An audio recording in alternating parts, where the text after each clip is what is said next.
Assalamualaikum warahmatullahi wabarakatuh. Jumpa lagi saya, Najib Zain, di podcast Sembang Kita. Podcast ini diluaskan oleh Studio Ruang Kecil dan dibawakan oleh Akademi Progresif. Podcast Sembang Kita ini, kita membicarakan tentang kehidupan tetamu-tetamu kita dan juga pandangan mereka tentang masa depan negara. Untuk episod kali ini, kita membawa seorang wanita, nama dia Rahayu binti Hamzah. Kak Yu, selamat datang ke podcast Sembang Kita. Terima kasih kerana menjemput saya. Okey Kak, segmen pertama ni, siapa itu Rahayu binti Hamzah ni? Kan, daripada lahir dia di mana, membesar di mana, sekolah di mana. Boleh ceritakan sikit? Baik. Assalamualaikum warahmatullahi wabarakatuh. Waalaikumsalam. Perkenalkan diri saya dulu, Rahayu binti Hamzah. Saya lahir di Melaka lah. Saya lahir dekat Kampung Sempang, Betul Anak Jati, Merlimau lah. Okay, saya sekolah Mahat Aliyah Karim untuk Form 1 sampai Form 3. Lepas tu Form 4, Form 5 saya pindah balik. Saya masuk SMK Dang Anom, Merlimau lah. Balik kampung balik lah. Balik kampung balik. Lepas tu saya melanjutkan pelajaran di peringkat diploma Industrial Chemistry. Saya ambil bidang kimia industri. Kemudian saya sambung lagi pengurusan perniagaan. Oh, di mana tu? Di UiTM lah. Habis dah. Alhamdulillah. Master Management lah. Open University. Itulah peringkat tertinggi. Alhamdulillah lah. Akak dah kahwin? Dah kau ni tanya soalan, tengok umur ni. Yalah, tak. Saya dah berkahwin. Dah berkahwin lah. Anak berapa orang? Anak dah 4 orang. Paling tua sekali dah umur 19 tahun. Oh, 19 tahun. Alhamdulillah. Seorang di UIA. Sekarang akak tinggal di mana? Di Merlimau lah. Merlimau lah. Memang dah mau starting di Merlimau. Merlimau. Orang kata lahir Merlimau, sekarang pun Merlimau. Merlimau. Mengundi di Merlimau. Saya dulu pernah je bekerja di luar Melaka ni. Pernah bekerja. Saya bekerja sebagai, kalau ikut pekerjaan ni banyak je. Sebenarnya saya pernah jadi guru sementara, saya pernah jadi lab technician. Lepas ni saya nak tanya tu. Kan. Pernah keluar di luar Melaka. Lepas selama ni yang kakak cerita tadi semua kat Merlimau ni. Lepas ni kita tanya luar Merlimau ni kan. Apa yang akak buat ni? Lalu. Untuk segmen kedua ni Kak. Segmen kedua kan. Segmen kedua. Okey.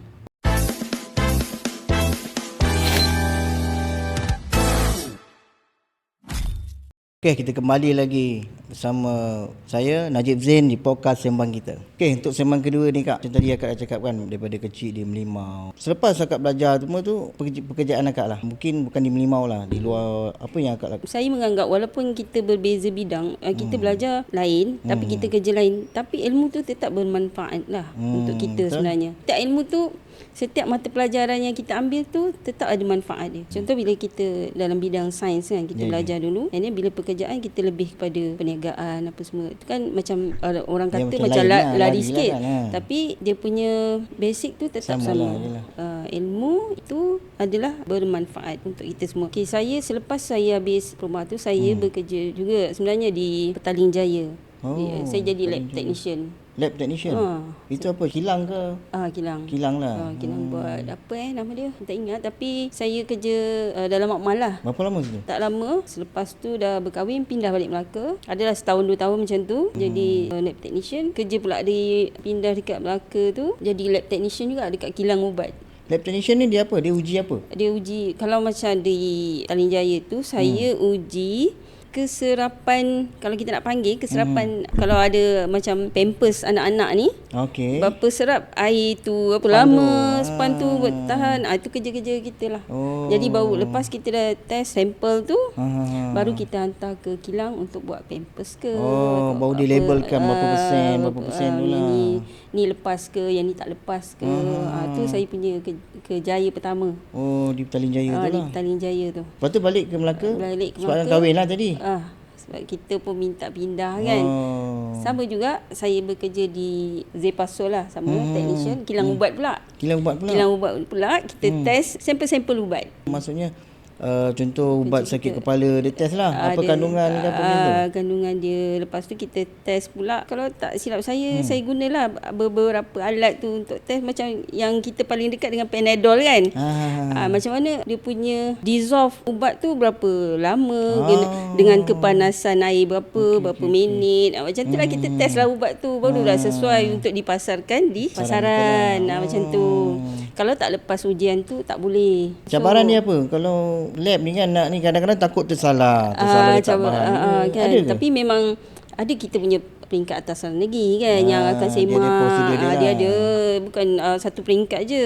Kita punya biologis akan buat, lepas tu kita test, lepas tu dia punya kemis yang sahkan banyak-banyak peringkat dia banyak peringkat lah untuk banyak peringkat. mana kita dah buat A ni dia akan pergi ke B ke C sampai ke ni lah kan. Itu yang seingat saya lah. Kemudian bila dah ada anak kecil kan, kita ambil keputusan kita berniaga lah kecil-kecil lah. Mana akak berhenti lah bila anak kecil tu akak berhenti. Berniaga apa tu yang pertama kali berniaga apa tu? Kedai runcit. Kedai runcit. Okey. Berniaga kedai runcit, lepas tu pernah berniaga nasi lemak. Nasi lemak? Dekat tepi.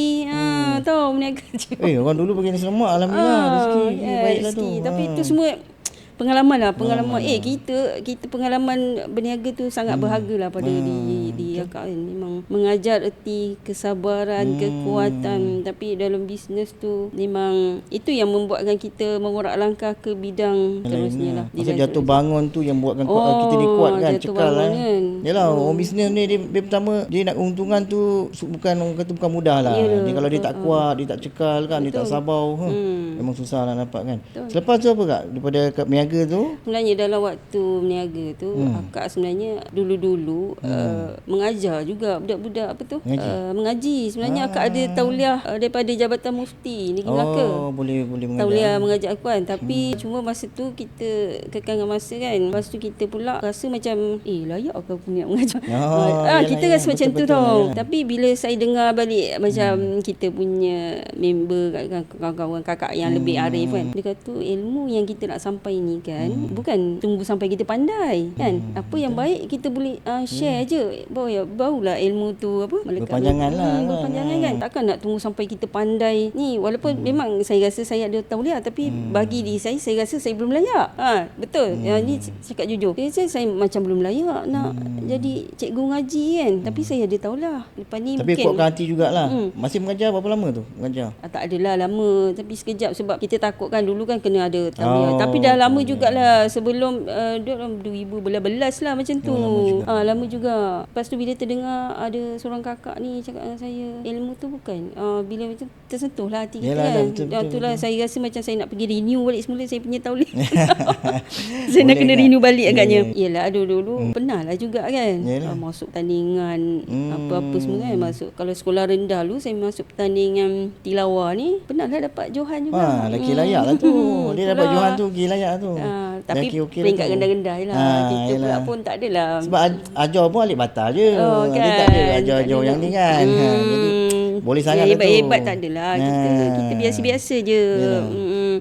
Lepas tu untuk sekarang lah, kejayaan akak sekarang ni, ke akak masih lagi mengajar ke, ataupun akak dah stop, ataupun dah buat bisnes yang lain ke? Okey, lepas tu kita kontraktor lah sekejap. Kontraktor apa? Buat rumah?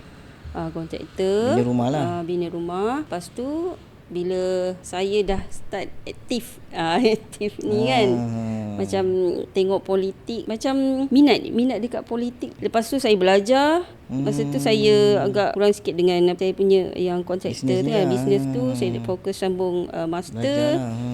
Tapi adalah sikit-sikit freelance lah. Syarikat yang dia minta rujukan dengan kita, yang tu kita dapat upah lah sikit-sikit. Freelance jadi penolong pengurus bagi syarikat diorang lah, macam tu. Dorongan akak belajar ni kan, mesti ada orang yang mendorong tu. Kalau tak ada mendorong ni tak kuat. Macam saya kan, tak ada dorong, lepas tu tak belajar tu kan. Siapa yang paling kuat dorong? Dalam keluarga lah. Suami lah, biasa suami lah, tolong anak-anak ahli keluarga, mak ayah, mak bapak kita kan. Semua bagi support yang baik lah. Belajar ni orang kata bukan pada sijil tu semata-mata, tapi kita dekat luar pun orang belajar, kita pergi kuliah pun tu pun kita kira belajar juga. Dia tak ada masalah pun bab tu.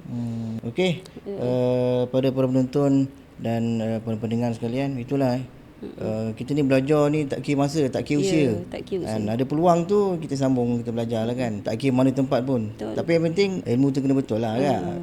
Jangan ilmu sesat pula belajar kan.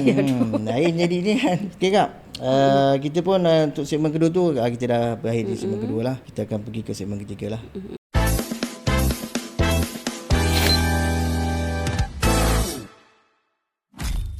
podcast sembang kita bertemu lagi. Untuk segmen ketiga ni, kita nak tanyakanlah pada Kak Ayu dari sudut pandang wanita lah. Untuk membina generasi masa depan negara ni, apa pandangan wanita dan pandangan Kak Ayu sendiri? Yelah, kita wanita ni biasa orang cakap kat rumah saja kan. Sebenarnya wanita ni bukan sahaja memimpin tu dari rumah. Kita boleh nampak lah macam mana dia tak membangunkan rumah tangga dia. And then dia keluar pula kepada masyarakat. Contoh kalau kita tengok kan, kita ada grup baca Yasin. Kat situ betul. Dia dah start bercampur, keluar kepada aktiviti masyarakat. Kemudiannya dari sudut pandangan negara, wanita perlu terlibat dalam pembuat dasar supaya seimbang. Nampak balance orang kata. Pengundi di Malaysia ni banyaknya wanita. Ramai wanita. Ramai wanita. Lepas tu wanita sebenarnya dia lebih dekat dengan masyarakat. Sentuhan betul. Keibuan dia tu dia akan bawa di dalam pentadbiran, politik. Sekarang kalau kita tengok pun banyaklah contoh-contoh ada menteri daripada wanita. Kan, dia menteri pembangunan wanita pun ada. Satu kementerian untuk pembangunan wanita kan. Sebab wanita ni wanita yang kenal wanita. Macam kita kenal juga tapi kurang sikitlah kan. Takkanlah kita menidakkan lelaki. Tidak sebenarnya. Tapi wanita ni kenapa dia ada khas pembangunan wanita tu dekat situlah. Sebab apa? Wanita ni dia detail, dia terperinci. Betul. Macam dia lebih lelaki, lebih teliti. Lelaki kita dia sebagai ketua, dia macam ketua keluarga kan. Tegas dia lain. Macam saya cakap tadi kan. Pengundi wanita lebih tau. Lebih ramai kan. Lebih ramai daripada pengundi lelaki. Tapi betul tak kalau tak ada wanita tak hidup masyarakat tu? Sepanjang kampung saya kan. Dia ada marhaban lah. Kan? Kalau kenduri ni dia ada berjanji kan. Laki tak ada, tak ramai lah. Ada tapi mungkin tak banyak lah kan. Tapi semua kampung mesti ada punya kan. Dia ada grup baca Yasin wanita kan. Grup baca Yasin. Tapi masyarakat ada terlibat. Kita pergi juga. Kadang ada orang panggil kita pun join juga. Sebenarnya mana-mana kan. Mana-mana yang panggil tu kita insya-Allah kita hadirlah. Cuma tengok masa lah. Yalah. Okey Kak.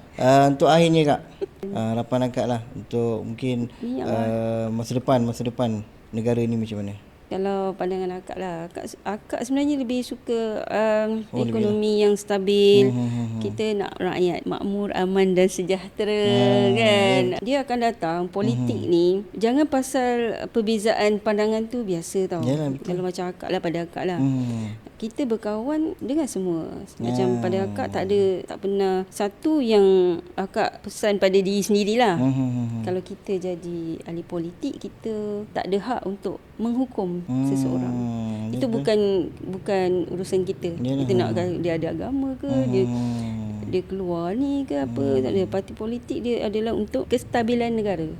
Kestabilan macam mana kita nak bawa negara tu dari sudut pandangan, kalau DUN di peringkat DUN lah, kalau di pandangan masyarakat, pada pandangan dunia kan. Politik itu adalah kita menentukan kestabilan negara kita. Macam mana orang luar pandang kita. Kalau kita dekat DUN, macam mana orang luar daripada DUN tu memandang kita, mentadbir urus dalam DUN tu sendiri. Kalau kita jadi ketua menteri, macam mana orang luar memandang kita sebagai kita mentadbir urus ketua menteri tu. Sama juga macam PMX sekarang ni. Bagaimana dia bawa nama Malaysia tu, orang luar pandang di mata dunia. Dan kita tidak boleh just pasal politik ni parti agama dia bukan. Macam saya kawan dia dengan semua. Berbeza pandangan tu terbiasalah kan. Dekat luar sebenarnya dia orang ni dekat dalam media sosial ni kot. Tapi dekat luar kita pun kan boleh kita betul-betul tampau lah. Boleh minum kopi kan. Sebenarnya itu betul. Tidaklah macam kalau tengok pada macam akak kalau dekat macam mana dekat luar, macam itulah dekat dalam media sosial. Kawan tetap kawan kan. Macam tu. Okay, kalau kita lawan pun bukanlah lawan macam dengan fitnah, maki hamun. Kita tak nak macam itulah. Kita kalau lawan kena bawa dasar apa yang kita nak majukan untuk masyarakat. Jadi idea akak garap, kalau macam dia akak sendiri akak garapkanlah. Kita kalau bidang sains dengan bidang kontraktor tu, jadi bila kita gabung, satu memerlukan data dan fakta, satu lagi kalau macam perniagaan, dia perlu fikir macam mana nak selesaikan masalah, cara kos apa kan, kerja. Jadi kita garapkan dua nilai tu. Jadi untuk daripada minda berfikir secara analitikal saintifik, tapi jiwa kita berjiwa rakyat. Sebab apa?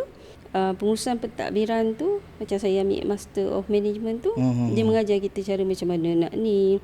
Jadi dua elemen tu kita gabungkan sekali lah pada kalau dalam dia akak lah. Okey Kak, Kita ambil wah ilmu dua ini orang, falsafah saintifik ni.